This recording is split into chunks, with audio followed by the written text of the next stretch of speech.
What's going on, everybody? Welcome to Battle Cage. It's your boy Saif, and I'm coming to you with yet another great video. Man, I waited to the last moment, and I look like a super genius because holy moly, in the last 6-7 hours, we had the most breaking news ever. Started with the weigh-ins, Hamzat missing weight, and it just caused a whole situation. So we went from Hamzat versus Diaz to Diaz versus Ferguson, Hamzat versus Kevin Holland, and Jing Lian versus Daniel Rodriguez. Holy moly! A couple of people missed weight. Sorry, but yeah, I wasn't even sure if I was gonna record today. I was gonna probably do something quick. I've been a little bit of inconsistent, but I don't know. This kind of just ignited that fire because just when you think you've seen it all, UFC goes and just gives that little wrench. But listen, I got a lot of things to talk about, so let's do this. We will look the way I'm gonna do this breakdowns for you guys. We're gonna have early prelims. We're gonna look at the prelims and obviously the main card. So that's the way I'm gonna do it. So it's gonna be a 3-part event. The prelims. The early prelims, the prelims, and the main card.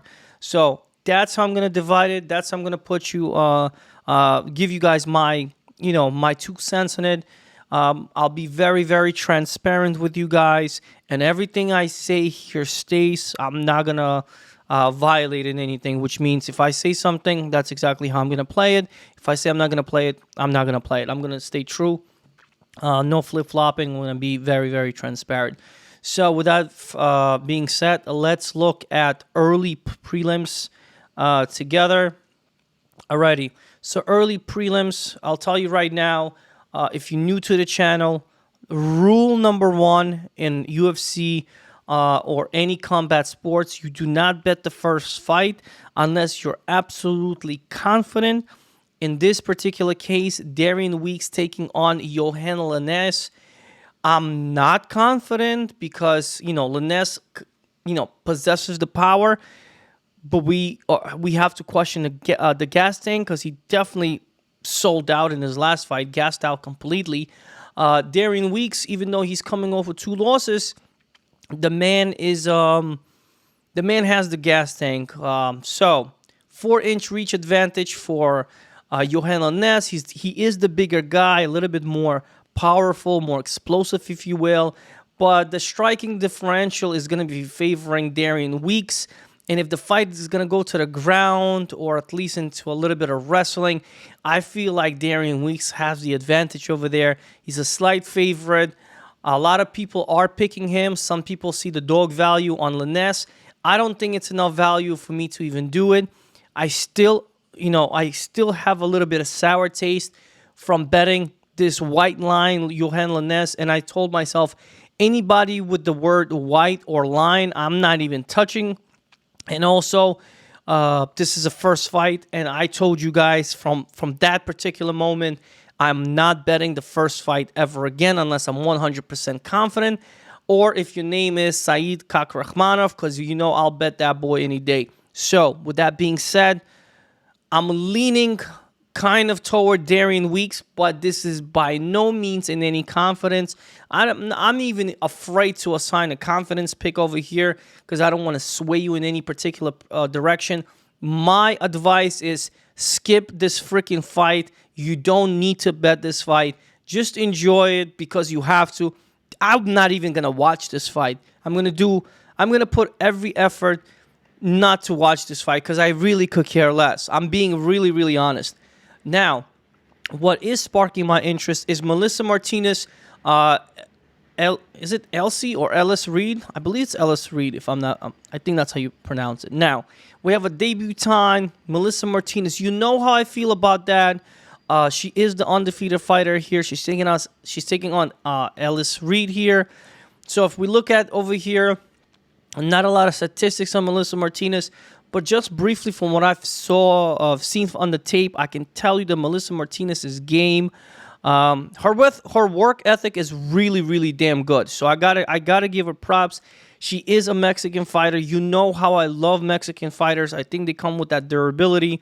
But Ellis Reed, man, she's a very experienced girl here. So I don't know, minus 170 on Ellis Reed. I don't know if I'm really buying that, to be honest. Now, what I'm going to do is I'm going to open up a book here. Let's go with FanDuel. I haven't touched FanDuel in a long time, although I play in DraftKings, guys. But let's look at FanDuel real quick. Okay, so if we see over here, Lifeline, as of right now, Melissa Martinez is minus 170.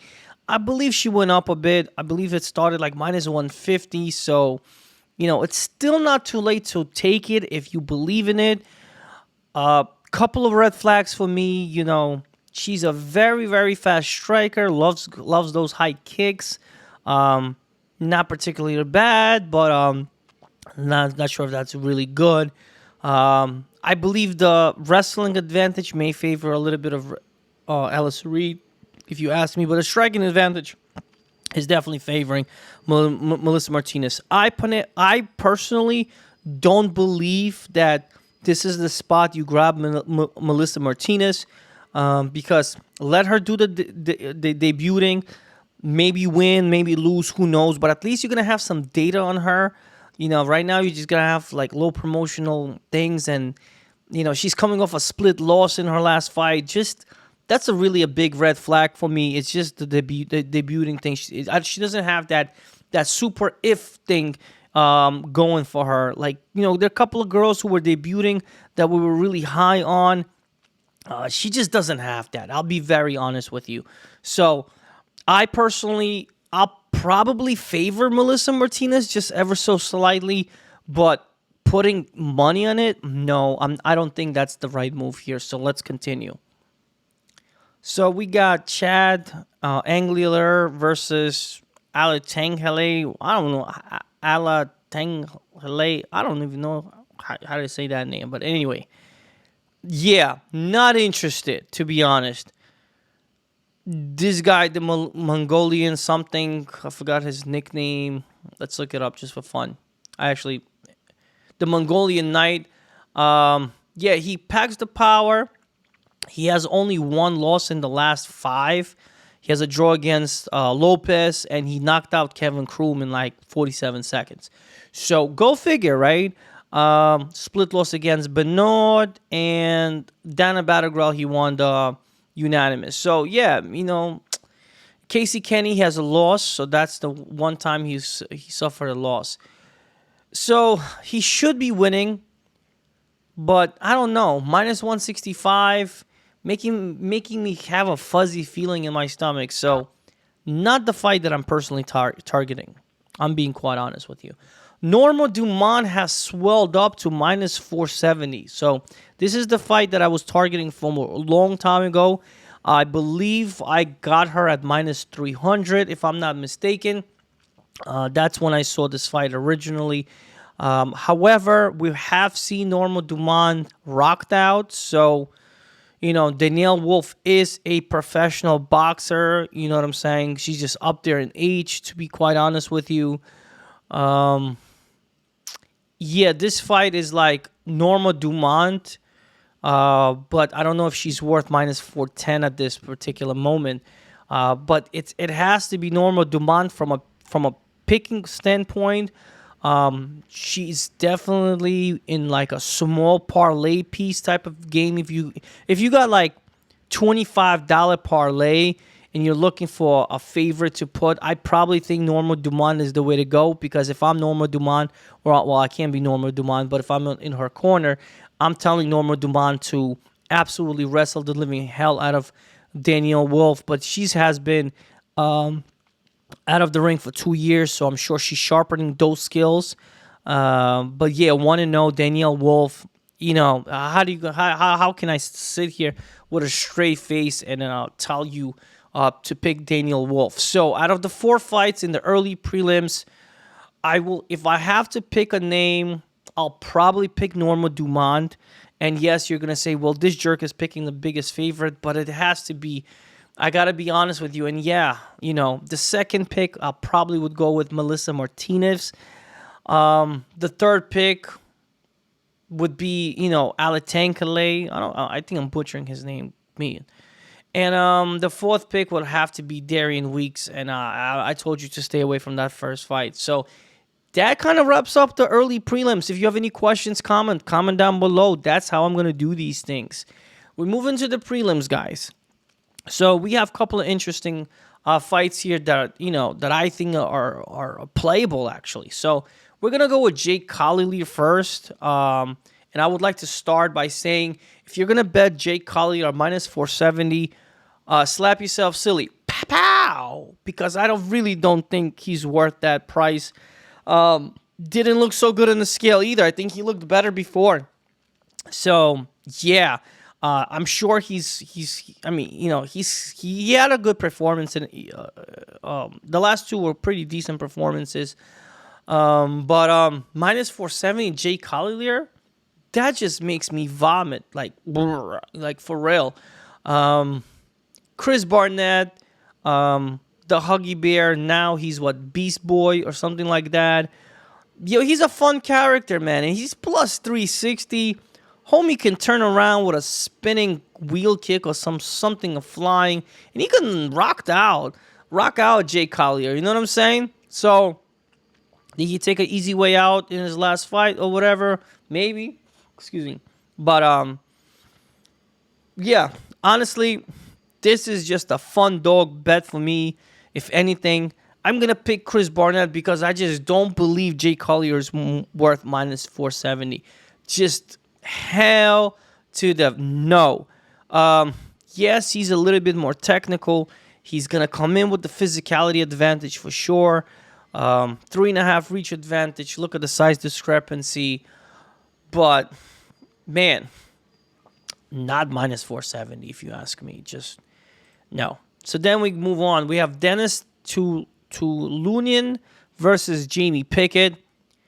And I'm going to be straight up with you guys. Really likes me, Dennis here. He's giving up 3 inches in reach. However, his volume is really good. It's 4.45 versus 2.89. And that's significant. Because this man really is about that life. Significant accuracy. Higher percentage for Jamie. But if he's going to get smoked out early, so I don't know. So I'm gonna be leaning Dennis here. I think the Russian takes it. Let's take a closer look. So before that, he suffered a submission versus Kimura, but he's really knocking dudes out. And yes, he got subbed by Kirziev. I just don't know if Pickett is gonna be subbing him. So yeah, but Kirziev is a really damn good undefeated fighter. So Dennis took it on a short notice. Props to him. Nobody wanted to fight him, but he did. And, he gave him the business. And he took him closer to the second round. And he gave him the business, man. And he had Kirziev hurt in a couple of moments. You know what I'm saying? So if it wasn't for that takedown, the fight standing, Dennis probably could knock out Kirziev. But again, Kirziev just has that phenomenal pressure and takedown. So he was able to secure the back with a really nice, clean takedown. And he submitted Dennis. So, yeah, I don't see Pickett doing that. Dennis is about that life. So, this is a scrap. I got to go with Dennis here. I really got to go with Dennis. I'm being honest. He's a scrapper. He can punch. So, I'm going to go with Dennis, but I will say Jamie Pickett looks phenomenal at the scale. Absolutely phenomenal. But I'm going to go with Dog Money Dennis on this one. Just being honest, anything can happen. I'm going to go with Dennis. Okay, so that kind of is over here. And I think it's a playable position. Dog money. Let me see what the lifeline is right now. So Dennis is a plus 110. That's great. So definitely playable position. Like I said, definitely something to consider. And you see Jay Collier is minus 400 over here. But you saw in some books, he can be as high as 470, and that's no way. So let's move forward. Okay, so we got Jolton Almeida taking on Anton Turklich. I don't know. Let's call him just Anton. Yeah, physically they're pretty much there, but I gotta tell you, man, when you look at the overall physicality, Joel Almeida just looks absolutely scary. And the homeboy was preparing for a heavyweight fight. And Anton is a short notice replacement. If you look at significant strikes landed per minute, Jolton 3.48 to 1.4, very significant. The accuracy is going to favor Anton, but I've seen him fight and it's kind of sloppy if you ask me. Takedown average 11 to 6.27. So what does that tell me? That means he's taking people down, but they're probably getting up. Takedown accuracy 68 to 66. Submission average 2 to none. So, I really like Jolton Almeida. I know he's super, super expensive. He's like minus 700 to 850. Perhaps the way to go is inside the distance play. To bring that value closer to like minus 200 or even 300, depending on the book you're looking at. If you find something better, great. I believe he can finish Anton here, exchange a couple of power shots, take him down, control him, find the opening and submit him, to be honest. I really, really believe that. And if not, he's going to knock him out. Anton has a crazy spinning back fist knockout, but I don't know if he's going to be able to catch Jolton Almeida. Almeida is just a powerhouse. You look at this guy and you want to look like this guy. I'm serious. As a man, you want to look like this guy. The man is just super chiseled, and this picture doesn't even do him justice. He's just crazy. He flexed on the stage, and he just looked very, very scary. I'm going to go with Jolton Almeida. He had his hands behind his that the face-off, and that just tells me a lot of confidence. So Jolton Almeida, and I will be looking to play him inside the distance, guys, just to get a little bit of more value because, minus 7 to 800, as high as minus 850 I've seen. You got to be thinking inside the distance. You just has to. Otherwise, what the hell? You know what I'm saying? So the featured prelim here is Hakeem the Mean Dawodu. He's fighting on Julian Rosa. Juicy J. Juicy J is the bigger guy. He has a slight 1-inch reach. A significant strikes landed per minute is going to favor Juicy J. And accuracy, pretty much the same. Takedown average, Juicy J. And accuracy, also Juicy J. But Hakeem Dawodu, man, he missed weight, by the way. Something to consider. He missed weight. Give me a second. Let me fix this. All right, if you look at the lines, why am I lagging? I think I'm back. Hold on, let me fix this. All right, guys, for the remaining of the video, I'm going to have to stay on topology because ESPN is just really taking a lot of energy and killing my speed on my computer. So we're going to have to deal with this, all right? Now, physically, Juicy J is a little bit bigger. If you look at the last 5 fights, they both have 1 loss and 4 wins. Juicy J has been doing good work. If you look over here.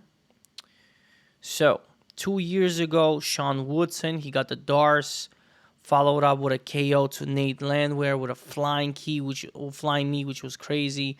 Then he suffered a KO loss to Sungwoo Choi.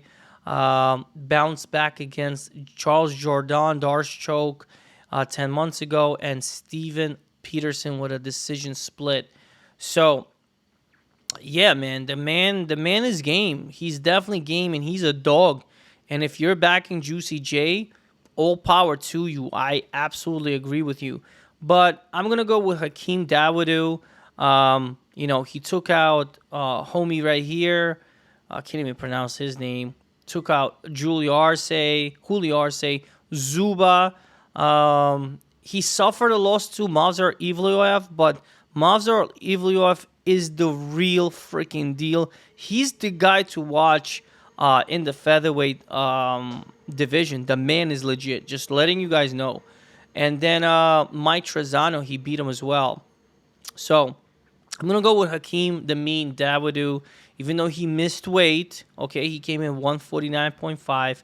I'm going to find that a little bit advantageous for Hakeem, and I'm going to go with him. He looked really, really good on the scale. So now we're in the main card, and we got Johnny Walker versus Ian Cutelaba. If you look at just the numbers by records, you're gonna be like, damn, Johnny. What is this? Let's get this shit out of here. And if you look at Ian Cutelaba, he's not doing anything great either. So minus 200 for Ian Cutelaba, but Johnny Walker is a great dog. In fact, he's my favorite dog, to be quite honest with you. He's a big dude, 6'6" versus the 6'1", 82 reach against 75. And you're probably saying, well, Ian Cutelaba is just gonna wrestle the living crap out of him. Maybe he will, maybe, but I don't know. Johnny just looks really focused. He sounds good. And you telling me to bet on a big ass dog like that? I think I do. So I'm gonna go with Johnny Walker, and he is my first dog pick that I've officially picked. So I'm gonna go with Johnny Walker. I know I'm gonna get a lot of hate for it, but I really don't care. But I'm gonna go with Johnny Walker because Ian Cutelaba ain't that really good, you know? He comes in all entertainment, but I feel like Johnny at 30 years of age is the most intelligent version of Johnny Walker that we're gonna see, and he should be hitting the maximum peaks because he's good. But he definitely came in with 3 Ws straight, and all of a sudden he started getting rocked out against Corey Anderson. He got too cocky. Nikita Krylov, he beat Ryan Spann KO. That was a great KO, by the way. And Thiago Santos, he lost to Jamal Hill because he got overhand right in the temple, I believe, and he just shut down. I don't think that's going to happen with Ian Cutelaba. Yeah, he swings hard, but, you know, the range of Johnny Walker. I mean, look, 6'6", 82 reach. I mean, I gotta take a shot at this big-ass dog, you know what I mean? Not every day do you get a dog at that value and who's 6'6". So that's going to be my pick. Irene Aldana versus Macy Chiasson. I've been disrespecting Macy Chiasson for a while, but the girl is doing good work. Lena Landsberg, she suffered her loss, but bounced back with 2 wins. Shayna Young and Marion Renew, and I kind of knew that. She suffered a loss to Raquel Pennington, and that's no surprise. And then she beat Norma Dumont via a split, believe it or not. And I was not thinking that was going to happen. So, yeah, I don't know. Does she have a chance? Yes, she is the bigger girl, 5'11 to 5'9, about 3.5 reach advantage. She has a really good gym behind her for this MMA. But, man, Irene Aldana, she can crack. And although she lost to Raquel Pennington, split, common denominator, and Holly Holm. Well, Holly Holm is the goddamn true warrior, and she's very super technical. And yeah, I was not surprised Holly Holm won that fight. But she bounced back with a nice ground and pound stump on the face against Yana Kunitskaya, and she, you know, was out for a year, so I'm sure she's working on her craft. She is 34 years old, so she's not getting any younger. So this is go time. I'm gonna favor Irene Aldana because I really think her power is crazy. But let's see if Macy Chiasson can counter that with some maybe wrestling with some crazy pressure. I'm gonna go with Irene Aldana, and I think she's a really good pick if you're looking for a parlay piece. So Irene Aldana for me, she is in my multi-pick parlay, and I'll reveal that at the end of the video. Okay, now it comes the fun time, guys. We have Jingling Lee. He was originally fighting Tony Ferguson, which kind of didn't make sense for us. So we were a little bit like, huh? This kind of makes sense. Welterweight division. It is a catch weight. Yeah, it should be a good fight. I'm gonna favor Daniel Rodriguez. I know a lot of people are gonna be favoring the Leech here.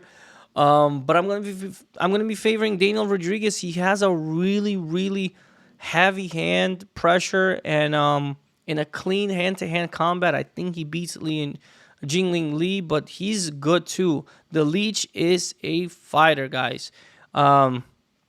Physically, size-wise, the only thing to note is D-Rod is going to come in with a 2-inch reach advantage. But in his 5 fights, D-Rod only lost once, and that was to Nicholas Dalby. And I don't know how that happened, but he bounced back a win against Mike Perry.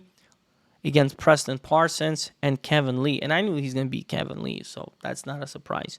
Jingling Lee, he beat Zaleski. He lost to Neil Magny. He won Santiago Parzinibia versus a KO. That was crazy. He lost to Hamza. We saw what happened over there.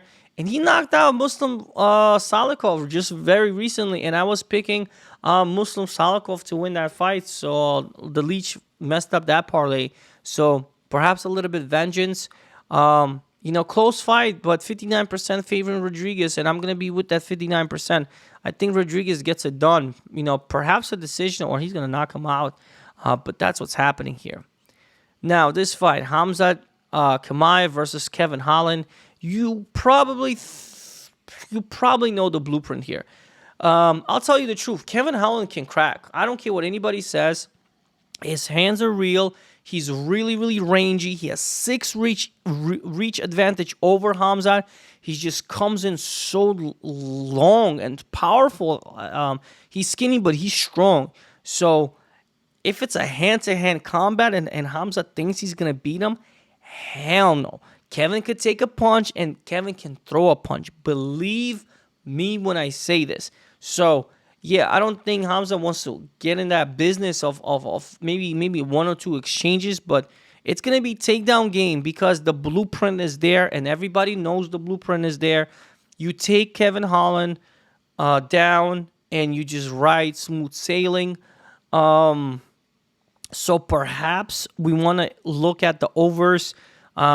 Over 1.5. Fight starts round 2. Fight starts round 3.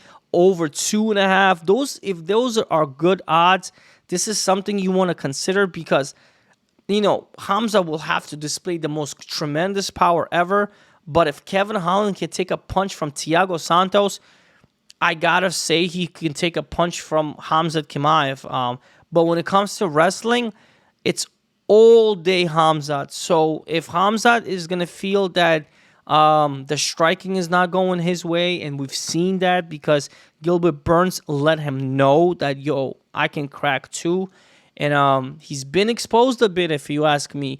It's gonna be wrestling all day, and it's just that's it. He's gonna smash him up. Now, can he actually hurt Kevin on I don't think so, because Kevin always is throwing hands. And he's always fighting from his guard. Only if Kevin somehow gives up the back, that's when Hamzat can probably sink in that rear naked choke and take him out. Yeah. So the pick is Hamzat. I think money line is about like 550-ish. So parlay piece. I think Hamzat gets it done. I love Kevin Holland. I was picking Kevin Holland to beat D-Rod. I don't know about this. This is a tough fight. So Kevin's going to get paid. But I don't know if he wins. I really don't. I'll be quite honest with you. And now we got to really talk about the main event. I mean, this just, I got to talk about this. So I'm actually proud of myself. I'm 28 minutes in. So very, very proud of myself. Okay. The main event, guys. This is the main event that should have been originally, okay? So, if it is Nate Diaz's fight, his last fight, it should have been Tony Ferguson.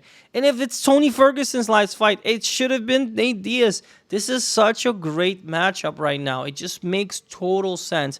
I don't know what they were thinking with Hamza versus Nate, because that was Murderville 101, Homicide 101. It was Hamza all day. He was supposed to come and win. I don't know, call it a conspiracy theory. I think phone calls were made. That's why they didn't let Hamza cut the weight anymore. It's like, yeah, we were thinking, and we should make Tony versus Nate. That makes sense. So Hamza stopped cutting weight. Kevin Holland is coming in at a minus 178. You should fight him. Everybody's gonna get 50 to 60,000 more, probably, maybe more. Who knows? People are going to get much more excited for this fight. It's going to make much more sense. And to watch these two warriors lay it all out, because I think that's what's going to happen, it's going to be phenomenal. They both come bringing heavy pressure. And I'm going to tell you right now, off the bat, I'm favoring Tony Ferguson here. I'm just not a Nate Diaz believer. He is a scrapper. So is Tony. It's gonna be a crazy fight. I'm gonna favor Tony because it's Tony. But how do you not favor Nate here as well? It's just a crazy fight. Maybe we should just not bet this fight. But if I'm betting, I'm probably gonna bet Tony. I'm being honest with you. Because Tony fought elite of the elite. Justin Gaethje, Charles Oliveira, Beneil Dariush, Michael Chandler. He's fighting the elites, right? Not that Nate is not. Conor McGregor, I don't know about how I feel about that. Anthony Pettis, 3 years ago, he beat him. Then he suffered 2 losses with a TKO victory via doctor stoppage to Jorge Masvidal, and then he lost the decision to Leon Edwards. And Leon Edwards was a champion now, and he rocked Leon Edwards at the end of that fight. So Nate has extreme durability. You can punch him, you can punch him, you can punch him. He's going to keep going. The consensus is here on Ferguson, though, because he's the more dangerous martial artist. But anything can happen. This is crazy. This is absolutely insane. Great fight. I'm going to favor Tony Ferguson as well. But shit can go down. He can go down. But this is a really good main event. I don't think it's pay-per-view worthy though, because there's no title implications. But man, Nate Diaz is Nate Diaz, OG, same as Ferguson. You got 2 OGs fighting. And just Tony came in with some good attitude this week. Very, very sound mind, and I like that. And Nate Diaz is just he's a gangster. That's what he says. So, yeah, I don't know. I'm gonna go with Tony Ferguson. I will have to see the money line right now. So, Tony Ferguson is minus 130, slight favorite at the moment. Nate is plus 102. So a little bit much more respect compared to previously, right? Because Hamza came in as minus 1,000 automatically. So great fight. I think it's gonna be a good fight. It's gonna be a lot of bloodbath, most likely, because that's what they always bring is bloodbath, and they're not gonna give up. So the Warriors are gonna be on display. I'm favoring El Kakui, Tony Ferguson ever so slightly.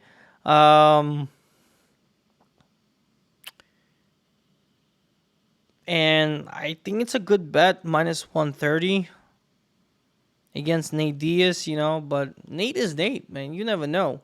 He was not supposed to win against Conor McGregor, and he did. Not surprised, mother effers. So yes, guys, this is what I'm going with. So let's talk about what I'm thinking or what most likely what's gonna happen.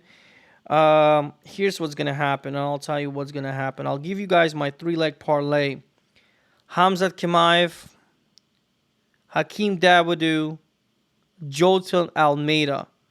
So the weakest link is probably Hakeem Dawodu, but I believe in the guy. So 3-leg parlay at minus 104, playable. And that's my best parlay for the evening. So once again, my 3-leg parlay: Khamzat Chimaev, Hakeem Dawodu, and Jolton Almeida. Another thing I'm thinking about is a dog money stab at Johnny Walker. So he is my dog of the night. Can I get a woof woof? And I have another parlay. It's going to be Norma Dumont, Dennis Tululian in a 2-leg parlay. And let's see what happens when we do that. So we have Norma Dumont and Dennis Tululian. That's a 2-leg parlay. You're going to get a plus 160 on a 2-legger. Norma Dumont, Dennis. That's probably level 2 of my favorites. So, you're thinking about 5+ unit play on my first one. And then you're probably thinking about 2.5 to 5 unit play on this one. So that's what I'm thinking. I also believe Khamzat inside the distance is viable option. Do I have this at DraftKings? I don't at the moment. Maybe tomorrow. And Nate Diaz versus Tony Ferguson. I'm gonna favor Tony, but I don't think I want to do it. Another favorite I told you is a parlay piece is Irene Aldana. And mm,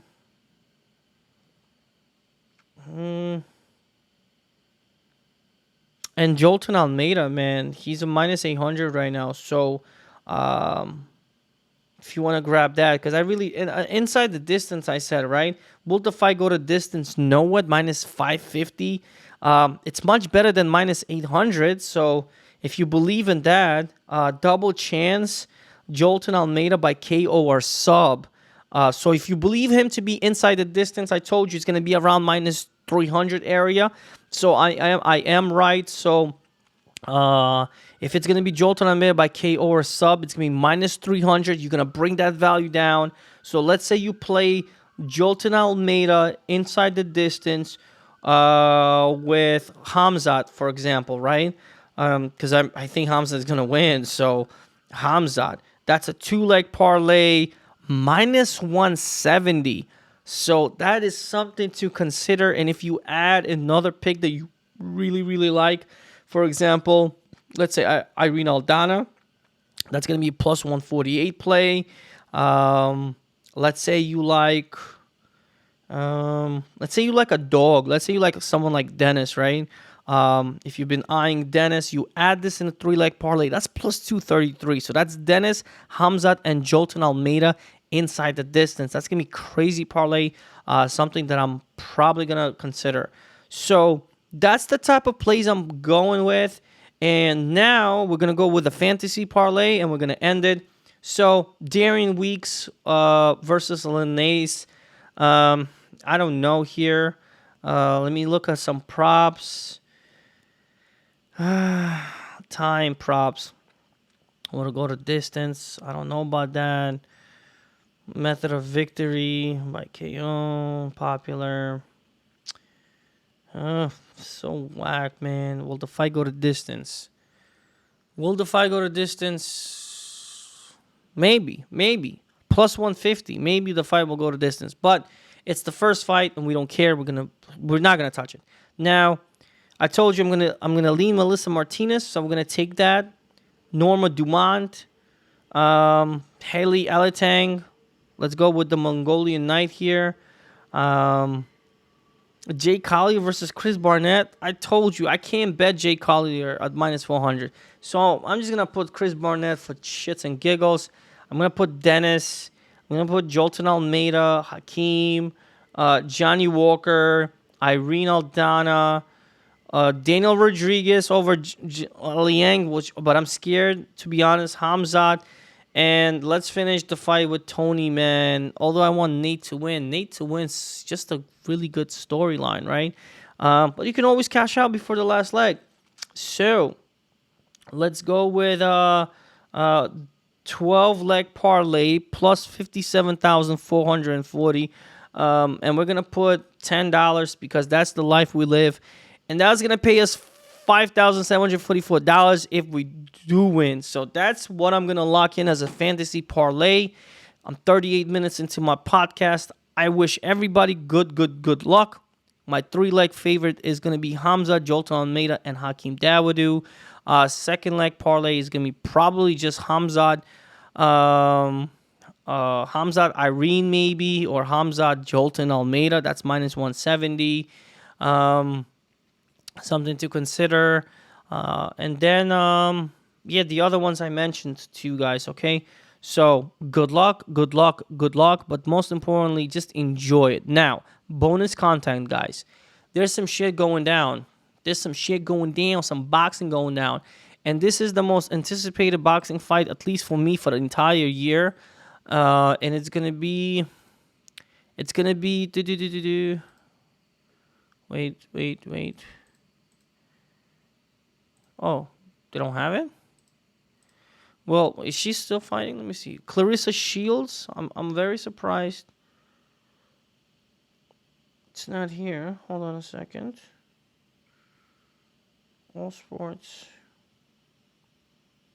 It was here. Wait, did something happen?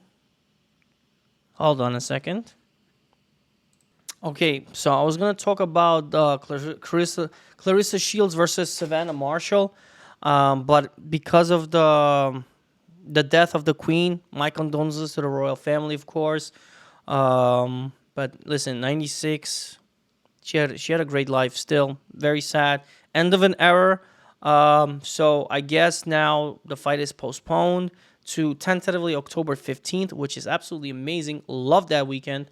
Yeah, but I'm going to tell you guys right now, Savannah Marshall is going to probably win. I love Savannah Marshall. I was going to be betting Savannah Marshall tomorrow. But yeah, unfortunately, Her Majesty passed away, and that fight is postponed. And that was just something I had to say.